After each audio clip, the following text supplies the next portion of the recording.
Hello, my name is Recky, and welcome back for another reaction with me, Recky. And you can call me Weatherman Recky because we're gonna go watch another video when it comes to bad weather. This one is from the channel Secret Truths. Truths. It's a hard word for a Swede to say. If you want to check it out, I want you to go into the description because there is the link for this channel. And of course, you will find the link for the video we're watching. It's about 10 minutes long. It's 10 strangest weather events in US history. I don't know what it is, if I'm going to be completely honest. It could be everything from a big freaking tornado to a blizzard to I don't know, but I'm very eager to find out. And of course, don't forget to smack the like and of course hit that subscribe. A lot of you don't. Well, at least hit subscribe. That's sad. That is sad. Click it. For Recky. I want to say a big thank you to my channel members and my Patreons. Thank you so much for the amazing support. You guys are awesome. A big shout out to the Supreme Tier donators over by Patreon and of course on channel membership. Personal shout out to the ultimate supporters, a friend, Deja, Wong, and Tammy. Unbelievable. Thank you so much for the insane support. Now, let's go find out some weird or strange weather events. Yeah. From sudden bouts of darkness to tornadoes filled with flame. Oh, calm down there. Calm down. From sudden bouts of darkness to tornadoes filled with flames and creatures falling from the sky. Today we look at the strangest weather events in U.S. history. All right. Ooh, love the intro. Whoa.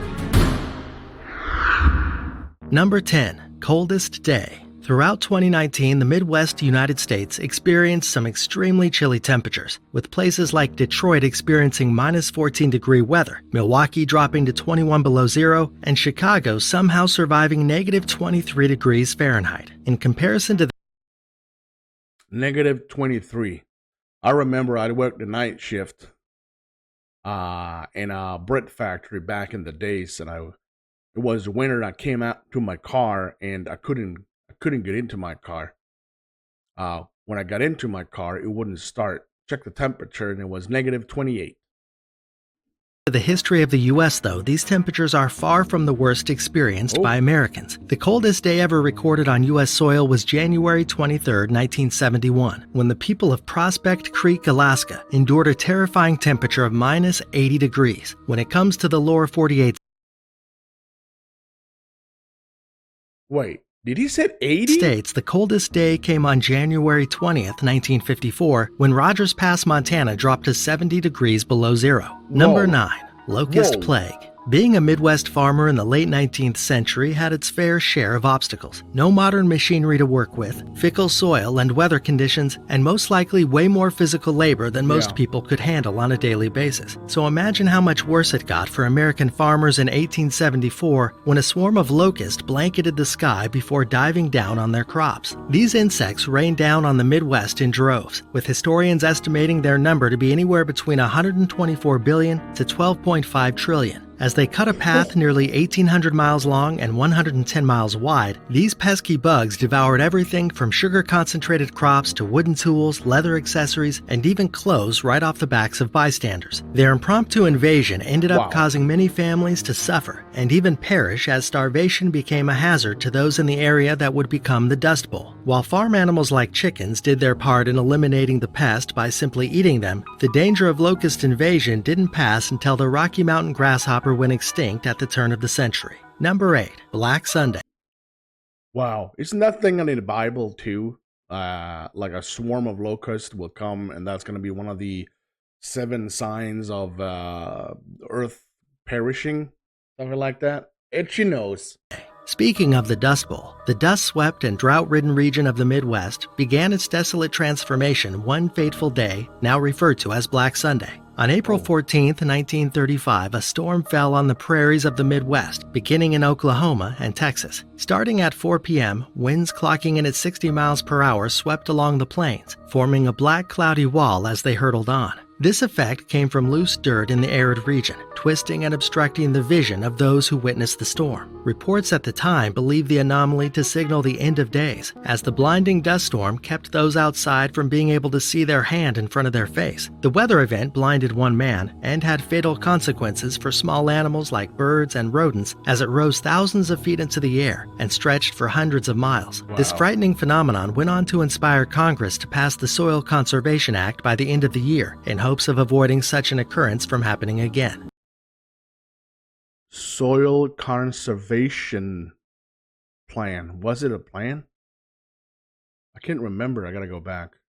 Conservation Act by the end of the year in hopes of avoiding such an occurrence from happening again. What is Number that? 7. Satan's Storm. On June 15, 1960, the residents of Copperell, Texas began their morning as normal with a typical early temperature of just around 70 degrees Fahrenheit. But in mere minutes, the warm desert air rose to an unbearable 100 degrees Fahrenheit out of nowhere. The sudden skyrocket in heat caused thermometers to burst, according to anecdotal accounts. People experienced power failures and false alarms as they awoke thinking something must be on fire. The National Weather Service unofficially reports that the temperature continued rising until it topped out at 140 degrees Fahrenheit and remained there for 3 hours straight. Eventually, the heat subsided, leaving farmers to investigate the level of damage wrought by the sudden heat wave. In its wake, people found that some cattle perished under the infernal sun, while corn and cotton cooked off the crop, ruining entire fields of Oh my God, you got popcorn. vegetation. This event earned the name of Satan's Storm during its time. But today, we know the extreme switch in temperature to be a heat burst. These are caused from a thunderstorm rising and being pushed back down to the surface, leading the air below to become compressed and extremely hot. Number 6. Tornado tantrums. Tornadoes plague the Midwest almost annually, and at times more than one can touch down in a given place. But on April 3rd and April 4th in 1974, a flood of tornadoes spread across multiple states in the Ohio Valley, causing over $1 billion,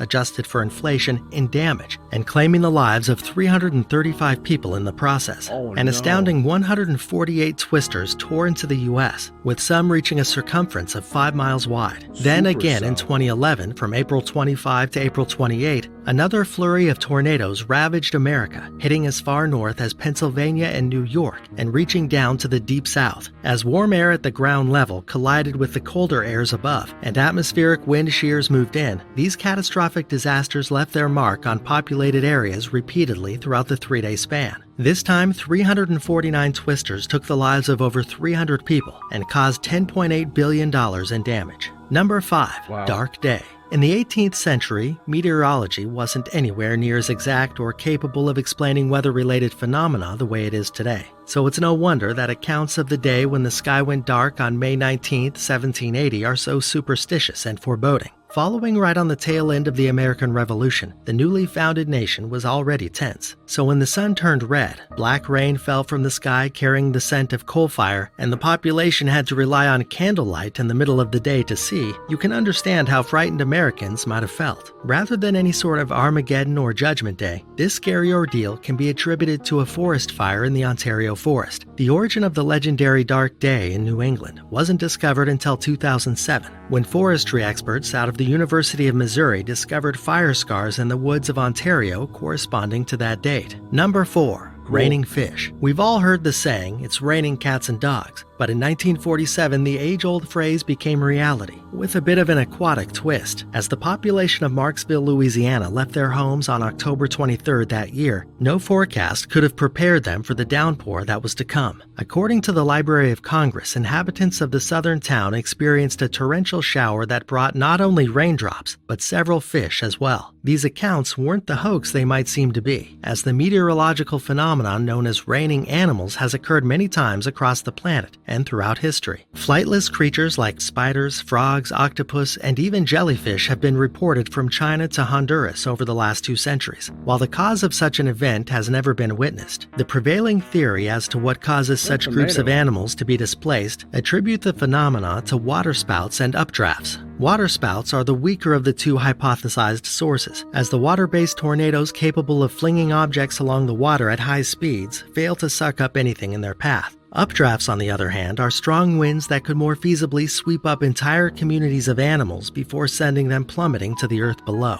The last accounts of raining animals in the U.S. took place in 2007, as worms rained onto Jennings, Louisiana, and in September 2016, and again in May of 2017, when fish drizzled down into Philadelphia, Pennsylvania, and Oroville, California, respectively. Number 3. Did he say worms?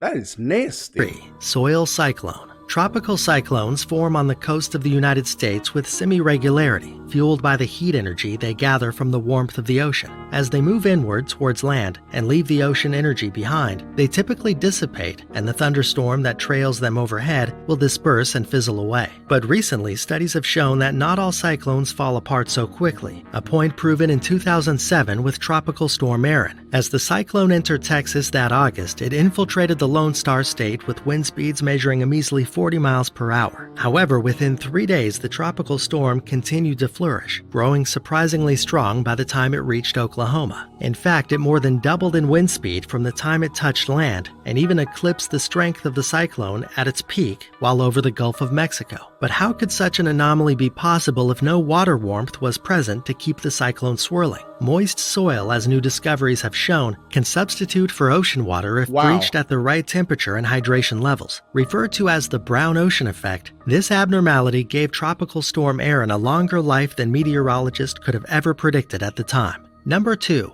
Fire tornado. During the Carr Fire event of 2018, one of the most terrifying weather anomalies of U.S. history occurred when the largest fire tornado ever recorded took shape. Wildfires are all too common in the Golden State, but this specific fire was so massive, the resulting gases formed a pyrocumulus cloud above the raging inferno. This fire-crafted thunderstorm helped turn a commonly known fire whirl, which were thought to hit a maximum speed of 90 miles per hour, into a monstrous cyclone of cinder and ash. As the flames blazed on, winds within the tornado reached a speed of 143 miles per hour, rewriting the capabilities and hazards of such natural disasters. This incident was one of only 2 F3 tornadoes ever recorded in California, the other 2 spawning from a fiery event in 1926. Due to the size and severity of this one, and the fact that it claimed 1 casualty, this fire tornado is one of the most monumental weather events of all time. Number 1.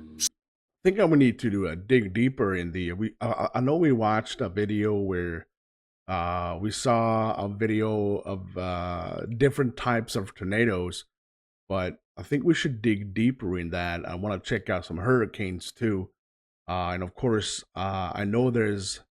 I don't know if how active it is, but I think Ian. I think it was Ian, the name of the last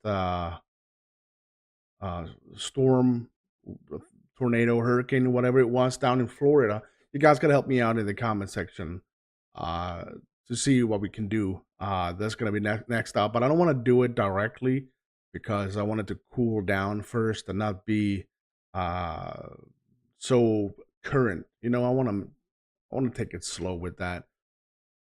Summerless year. Also known as the Poverty Year, 1816 was the year without a summer, when temperatures all across the northern hemisphere remained frigid year-round, even through July and August. New England reported record-late snowfalls, experiencing heavy weather as late as June 11th. In the south, cities like Savannah, Georgia only reached 46 degrees Fahrenheit on the 4th of July. Much of the U.S. experienced a drought that same year in early fall, and winter weather started right back up by September. This freezing year was the result of an eruption in 1815 from Indonesia's Tambora volcano halfway around the world. The ash and dust of the eruption filled the stratosphere for the next year, blocking sunlight across the northern hemisphere, which ended up cooling that portion of the planet.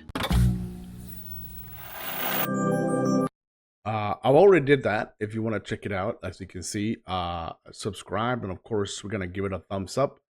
If you want to check out the video and the channel of Secret Truths, you can find the link in the description as well, of course.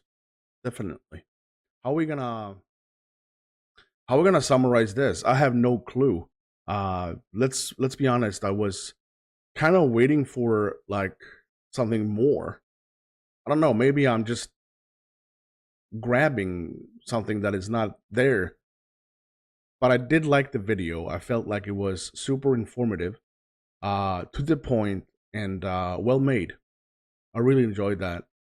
I feel bad now because I said we had minus 28 one time when I went out from a baking factory. It was really cold that day. Leave me alone. Anyway, I'm gonna wrap it up here. If you did enjoy this, you gotta smack like and of course hit that subscribe. I would greatly appreciate that. And of course, if you want to check out the membership and the Patreon, click join for membership, or the link for Patreon is available in the comments section. Until next time, I'm Recky, and you stay safe.